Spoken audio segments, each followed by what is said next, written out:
The Williams family reunion happened every 3 years at Uncle Robert's sprawling estate in Connecticut. 53 family members gathered on the manicured lawn, reconnecting over barbecue and old stories while children ran between the adults with paper plates and sticky fingers. I stood at the edge of the main seating area holding my plate of potato salad and trying to decide where to sit. The family had naturally clustered into their usual groups. The successful professionals at the head table, the married couples with children at the family tables, and the teenagers sprawled on blankets near the pool. Hiya! My cousin Jessica waved me over to where she sat with Brandon, Stephanie, and Tyler, the golden cousins as I privately called them. All in their late 20s, all with impressive careers, all with the kind of easy confidence that came from never having to worry about belonging. I walked over with my plate, grateful to be included. Actually, Jessica said as I approached, her smile becoming more pointed, you can't sit with us. I stopped walking. What? Brandon laughed, not looking up from his phone. Yeah, this is kind of an adults-only conversation. We're talking about real estate investments and business stuff. Go sit with the kids, Stephanie added, gesturing toward the blankets where our teenage cousins were sharing TikTok videos. You'd probably relate better to them anyway. Tyler snorted. Yeah, weren't you asking Uncle Robert for career advice earlier? That's so, high school guidance counselor vibes. The four of them dissolved into laughter. Not cruel laughter exactly. Just the casual dismissal of people who genuinely believed they were being helpful by putting me in my appropriate place. I stood there for a moment holding my plate, feeling the familiar heat of humiliation creep up my neck. Around us, the family reunion continued. Conversations about promotions and mortgages and vacation plans. Normal family stuff that I apparently wasn't qualified to participate in. Okay, I said quietly. I'll find somewhere else. Don't be dramatic about it, Jessica called after me. We're just being honest. You'll be more comfortable with people your own level. I walked away from their table and found an empty spot under the large oak tree at the edge of the property. From here I could see the entire reunion spread out before me. The successful adults discussing their achievements, the parents chasing toddlers, the teenagers absorbed in their phones. And me sitting alone under a tree like a child who'd been sent to timeout. I picked at my potato salad and listened to the distant conversations. Brandon was explaining his latest crypto investment. Stephanie was describing her promotion to senior marketing director. Tyler was complaining about having to choose between vacation homes in Vermont and Colorado. Real problems, I murmured to myself. My phone buzzed with a text from my assistant.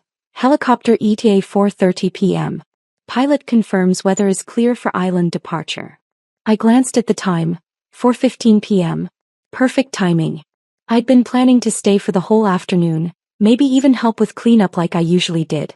But sitting alone under this tree while my cousins discussed their adult lives, I realized I had better places to be. Much better places. From my spot under the oak tree, I could see Jessica holding court at the cousins' table, probably telling them about her new condo in Boston. She'd mentioned it 3 times since I'd arrived, along with subtle digs about some people still figuring out their lives at 28. What she didn't know, what none of them knew, was that I'd stopped figuring out my life around the time I sold my tech startup for $340 million at age 23. The distant sound of rotor blades made me look up. A sleek black helicopter was approaching from the south, getting larger as it descended toward Uncle Robert's lawn. Conversations began to slow as people noticed the aircraft. Children pointed at the sky. Adults shaded their eyes and squinted upward.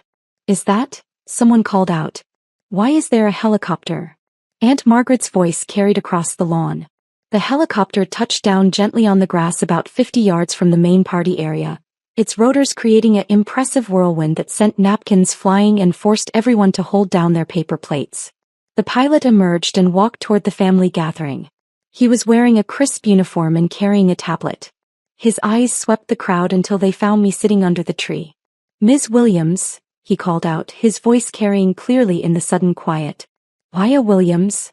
Every head turned toward me. I stood up slowly, brushing grass off my simple jeans and t-shirt. That's me. The pilot approached with professional efficiency. Your island is ready, Ms. Williams. The staff has prepared everything according to your specifications. Weather conditions are ideal for departure. The silence on the lawn was absolute. 53 family members stared at me like I'd suddenly sprouted wings. Thank you, Captain Morrison. I pulled out my phone and showed him the confirmation screen. Flight plan looks good. How long to reach Paradise Cay? Approximately 45 minutes, ma'am. The yacht crew is standing by for your arrival. I nodded and looked back toward my family. Jessica's mouth was hanging open. Brandon had dropped his phone. Stephanie and Tyler were frozen mid-conversation, their plates of food forgotten in their hands.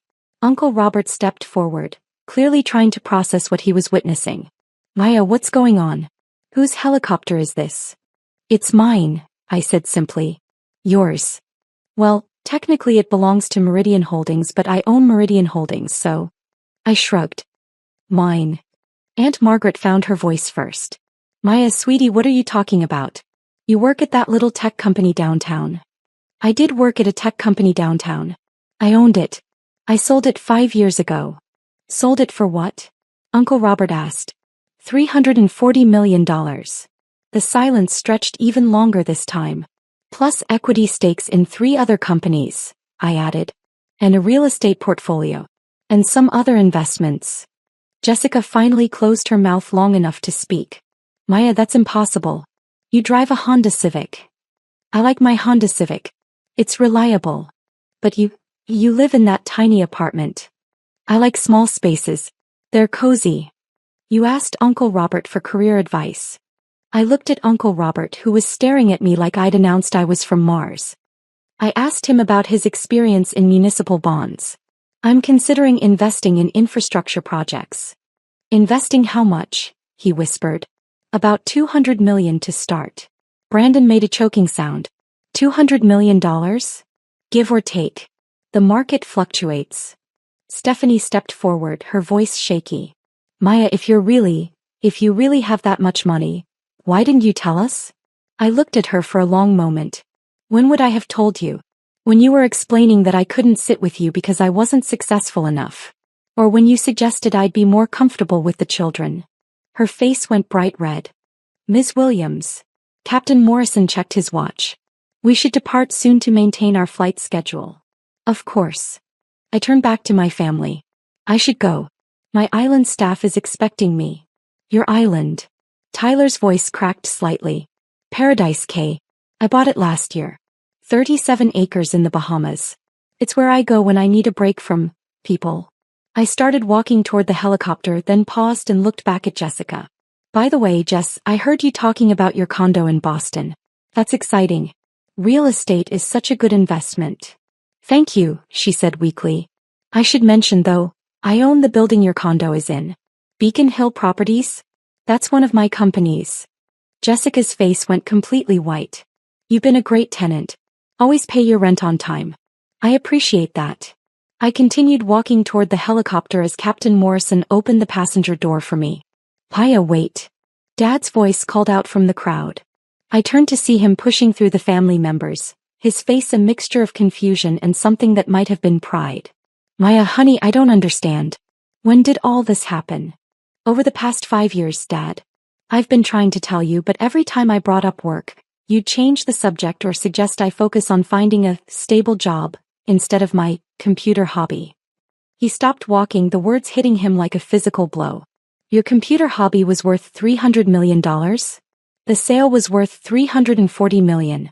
The hobby itself was worth quite a bit more by the time I sold it. Mom appeared beside Dad, tears in her eyes. Maya, why didn't you insist? Why didn't you make us listen? I looked at my parents, good people who loved me but had never quite figured out how to take me seriously. Because I wanted you to be proud of me for who I was, not what I had. I wanted you to believe in me before you knew about the money. We are proud of you, Mom said desperately. Are you proud of me or are you proud of my bank account? She opened her mouth but couldn't find an answer. Captain Morrison cleared his throat diplomatically. Ms. Williams, we really should depart. I climbed into the helicopter and settled into the leather seat. Through the window, I could see my entire extended family standing in a semicircle on Uncle Robert's lawn, staring up at me like I was ascending to heaven. Which, in a way, I was. Ready for departure, ma'am? Captain Morrison asked as he settled into the pilot's seat. Ready. The rotors spun up and we lifted off from the lawn, rising above the trees and the confused faces of my family. As we gained altitude, I could see Uncle Robert's estate shrinking below us. The perfect lawn, the scattered chairs and tables, the people who had spent the afternoon categorizing me as the family member who needed to sit with the children. My phone buzzed with notifications as we flew east toward the coast. Text messages from cousins who had ignored me for years, suddenly very interested in reconnecting. Missed calls from Jessica, Brandon, Stephanie, and Tyler, the same people who had laughed at the idea of me joining their adult conversation an hour earlier. I turned off my phone and watched Connecticut disappear beneath us, replaced by the blue expanse of the Atlantic Ocean. Paradise Cay came into view 43 minutes later. 37 acres of pristine beaches, tropical gardens, and a stunning villa that I'd designed myself. My yacht, Meridian Dream, was anchored in the crystal-clear bay, and I could see my staff lined up on the dock to welcome me home. "Beautiful approach, ma'am," Captain Morrison said as we descended toward the helicopter pad. "Your staff has prepared the sunset dinner on the terrace as requested." "Perfect. Thank you for the smooth flight." As the helicopter touched down, I felt the familiar peace that came with being in my own space, surrounded by people who valued me for exactly who I was. My staff didn't care about my net worth or my investment portfolio. They cared about doing excellent work and being treated with respect, which I was happy to provide. Marcus, my house manager, approached the helicopter with his usual warm smile. "Welcome home, Ms. Maya. How was the family gathering?" "Educational," I said, accepting his hand as I stepped down from the aircraft. "Very educational." That evening, I sat on my terrace watching the sunset over the Caribbean, a glass of wine in my hand and my laptop open to review the latest reports from my investment managers. My phone, which I'd finally turned back on, showed 47 missed calls and 93 text messages from various family members. I deleted them all without reading them. Well, almost all. I kept one, a voicemail from my 8-year-old cousin Emma, who had been sitting with the kids when the helicopter arrived. "Maya, that was the coolest thing ever. Can I ride in your helicopter sometime? I promise I won't throw up." I smiled and saved the message. The next morning, I received a formal letter delivered by courier to my Manhattan office. It was from Uncle Robert, written on his law firm's letterhead, apologizing for the family's failure to recognize your remarkable achievements, and requesting a meeting to discuss how we might better support each other moving forward. The letter mentioned my impressive business acumen 6 times and my generous spirit 4 times. It did not mention the fact that his own children had spent the afternoon treating me like a charity case. I filed the letter in my interesting but irrelevant folder. 2 weeks later, Jessica called my office. My assistant, Patricia, buzzed me to ask if I wanted to take the call. "What did she say?" I asked. "She said she's your cousin and she needs to apologize for some kind of misunderstanding at a family event." "A misunderstanding." That's what she called it. I considered this for a moment. "Put her through." "Paya." Jessica's voice was bright and nervous. "Oh my God, I'm so glad you answered. I've been trying to reach you for weeks. I've been busy." "I bet you have. Running all those companies and managing all those investments. I had no idea you were so accomplished. What can I do for you, Jessica?" "Well, first I want to apologize. For the reunion. For not letting you sit with us. It was a huge misunderstanding." "How was it a misunderstanding?" We didn't know. If we had known about your success, we never would have treated you that way." I leaned back in my chair. "So you're sorry you were rude to me because you found out I'm wealthy?" No, that's not what I mean. I mean we're sorry we misjudged you." "You didn't misjudge me, Jessica. You judged me perfectly accurately based on your values. You decided I wasn't worth including because you thought I wasn't successful enough. Now that you know I'm successful, you want to include me." "Maya, that's not fair." "What's not fair is spending 3 hours at a family reunion being treated like a child who doesn't deserve a seat at the grown-up table. We were wrong. We were completely wrong." "Yes, you were. But not for the reasons you think." Jessica was quiet for a moment. "What do you mean?"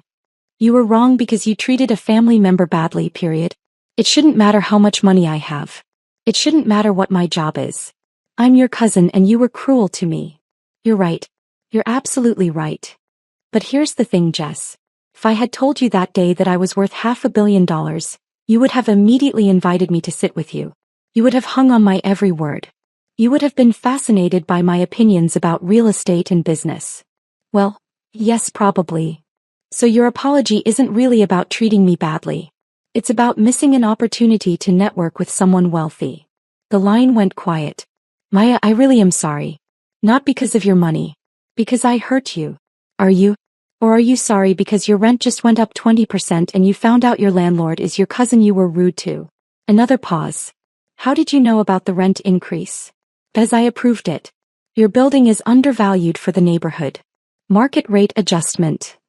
Maya, you can't punish me by raising my rent. I'm not punishing you.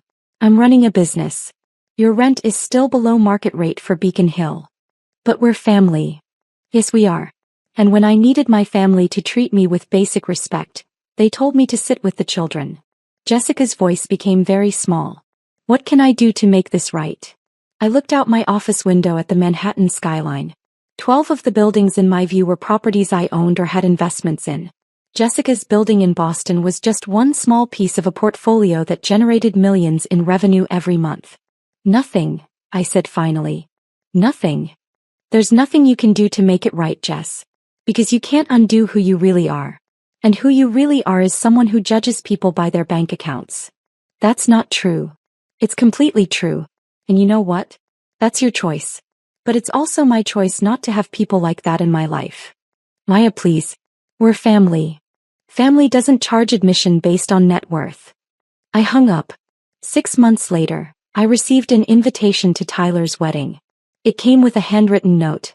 Maya, I know we haven't talked since the reunion, but you're family and we'd love to have you there. Plus, would love to catch up about investment opportunities if you're free. I sent a beautiful crystal vase from Tiffany and a polite note declining the invitation due to a scheduling conflict. The scheduling conflict was a massage appointment on my island. A year after the helicopter incident, Mom called to tell me that the family had decided to cancel the Williams family reunions. Why? I asked, though I suspected I knew the answer. Well, things have been awkward since that day at Uncle Robert's. People don't know how to act around each other anymore. How to act around each other or how to act around me. Mom sighed. Both, I guess. Everyone feels bad about how they treated you, but they're also intimidated now. Intimidated by what? By your success. By your money. They feel like they can't relate to you anymore. I almost laughed. Mom, I'm the same person I was at that reunion. The same person I've always been. The only thing that changed is their perception of me. I know, honey. But money changes things. Money doesn't change things. People's reactions to money change things. Maybe. But the result is the same. The family is fractured. I thought about this for a moment. Mom, at that reunion I was sitting alone under a tree because my cousins told me I wasn't successful enough to sit with them. Now you're telling me I'm too successful to sit with them. Do you see the problem here? Yes, she said quietly. I do. The problem isn't my money. The problem is that this family only knows how to relate to people based on their perceived status. When they thought I was unsuccessful, I was dismissed. Now that they know I'm successful, they're intimidated. Either way, they can't just treat me like a person. You're right. So maybe it's better that the reunions are canceled. Maybe everyone needs to figure out how to value people for who they are instead of what they have. Mom was quiet for a long moment. Maya, do you think you'll ever forgive us? Forgive you for what? For not seeing you. For not believing in you. For treating you like you didn't matter. I looked out at the Manhattan skyline again, thinking about the girl who had sat alone under a tree while her cousins discussed their adult lives. I've already forgiven you, Mom. But forgiveness doesn't mean forgetting. And it doesn't mean going back to the way things were. What does it mean? It means I understand that you did the best you could with who you were at the time. But it also means I'm not going to put myself in situations where I'm dismissed or diminished. Even if it means missing family events? Even if it means missing family events.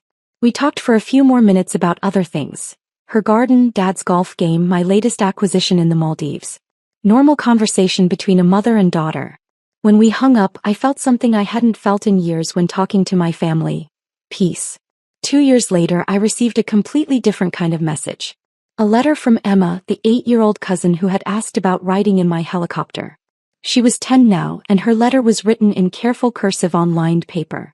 Dear Maya, it read, Mom says you're really successful and rich, but you're still nice to me. I'm starting a lemonade stand business. Do you have any advice? Also, do you still have that helicopter? I haven't thrown up since I was 7. I wrote back immediately, giving her detailed advice about profit margins, customer service, and location strategy. I also included a photo of my helicopter and a promise that when she turned 16 she could have a ride. Emma was the only family member who didn't seem to care about my money at all. She was just excited that her cousin was good at business and might teach her how to be good at it too. A month later, Emma sent me a profit report from her lemonade stand, complete with charts and graphs she'd made herself. Her net profit for the summer, $247. I framed the report and hung it in my office, right next to my first stock certificate and the photo from the day I rang the opening bell at the New York Stock Exchange. Some family bonds, I realized, are strong enough to survive anything. Even helicopters. The rest aren't worth preserving.